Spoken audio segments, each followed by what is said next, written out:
Hello everybody, welcome to Psychology 101, General Psychology, and today we're going to be talking about motivation. So when we're studying motivation, we're studying the feeling or need or desire to behave in a specific way in order to achieve some kind of goal. So motivations are what kind of drive our behavior, what encourage us to behave in specific ways in any given situation. We have many different motivations that drive behavior, that encourage behavior.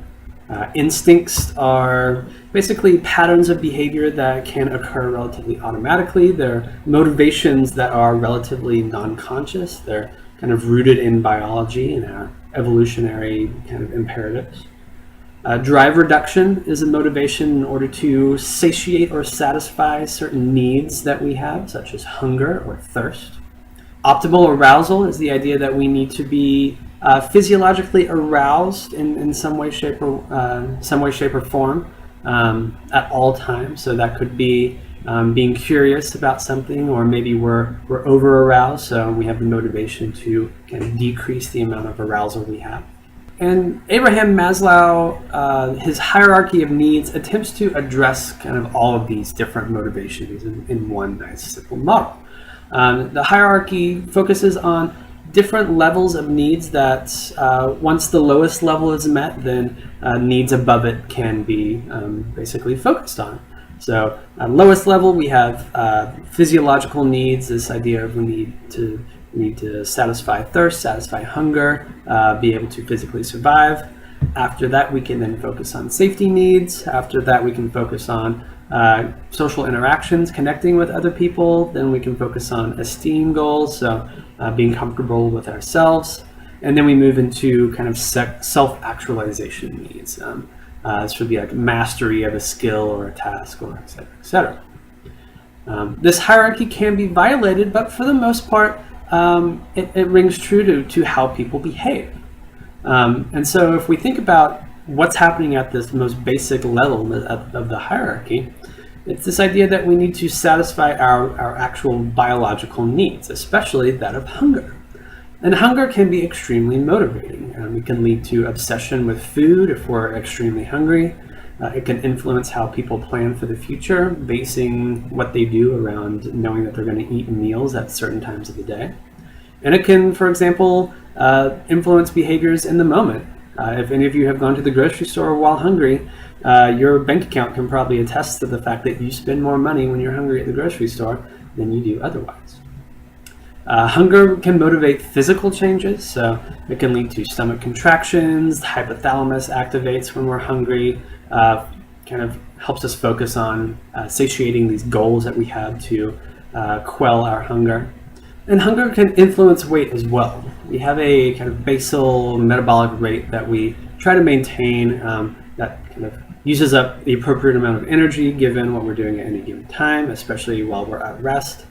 And we have what's known as a set point, which is kind of a stable weight to which mammals keep returning without consciously regulating it. So if we were to eat naturally given our natural hunger cues, we would gravitate around this set point, set weight.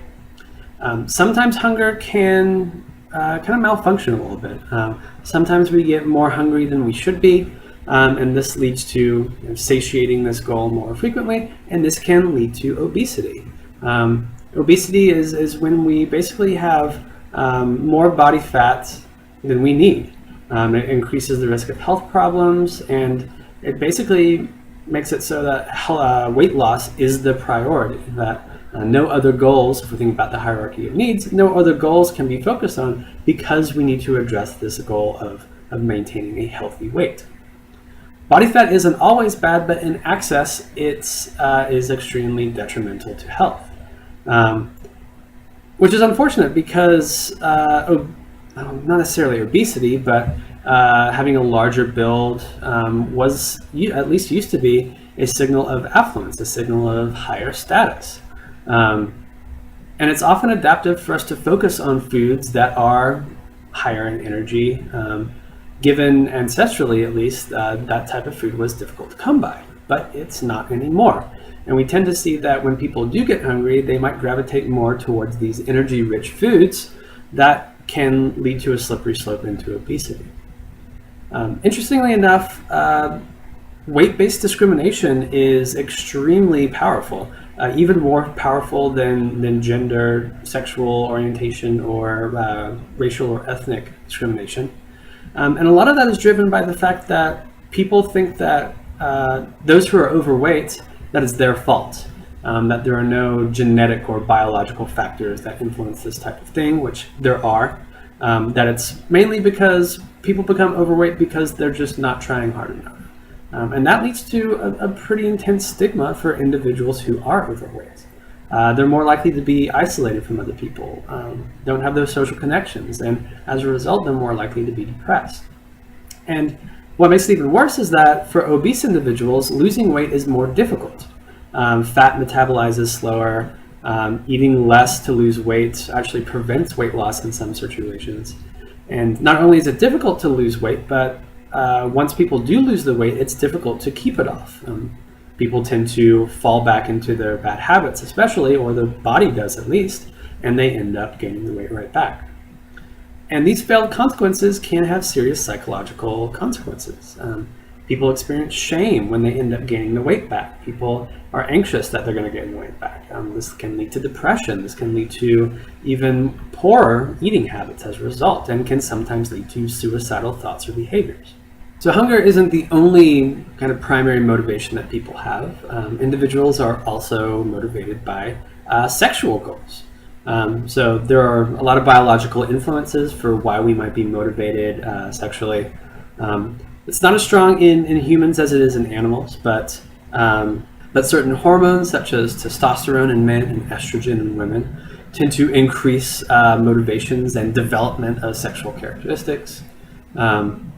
We tend to see that certain events that might happen every month, such as ovulation, increase the instances of estrogen and testosterone, and this can lead to stronger sexual desire in women and also in the men that are around women who are ovulating. There are social, cultural influences, so we're motivated sexually by our environments. If it's an extremely sexual circumstance or a situation, we might be driven by these sexual goals or sexual motives.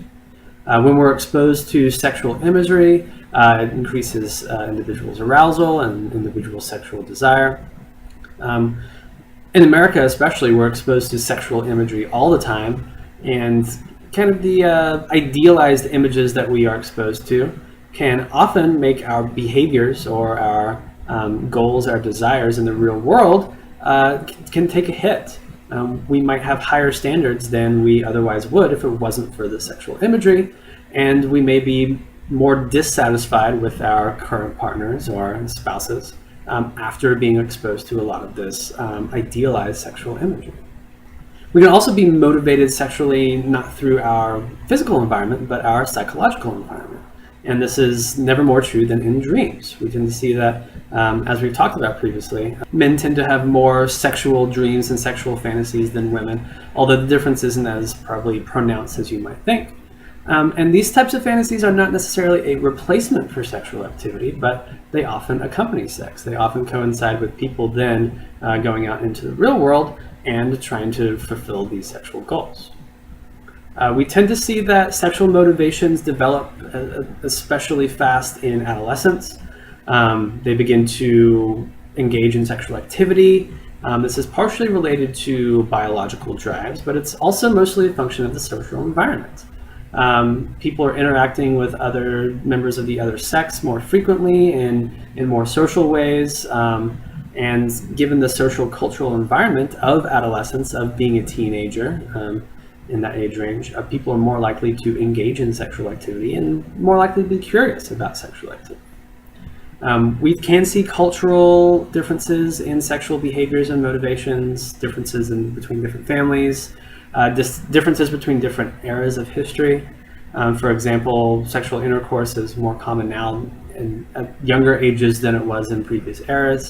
And we see that within the United States, compared to other countries, rates of pregnancy are higher, rates of sexually transmitted diseases and infections are higher, abortion rates are higher compared to a lot of the other countries out there.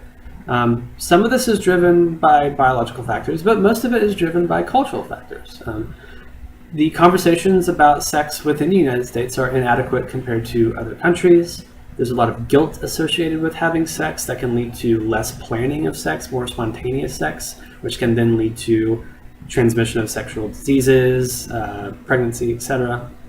Alcohol has a higher likelihood of leading to sexual activity, especially in this country compared to many others. And the sexualization in the media can also especially make unprotected sex look more sexier than it actually is. Makes it especially look more common than it actually is in the real world. And teenagers can fall into this trap and then unfortunately suffer from those consequences. Sexual orientation is a really interesting topic that has especially emerged within the last 30, 40 years as a topic of interest within psychology, especially that of homosexuality. 40 years ago, homosexuality was considered a psychological disorder.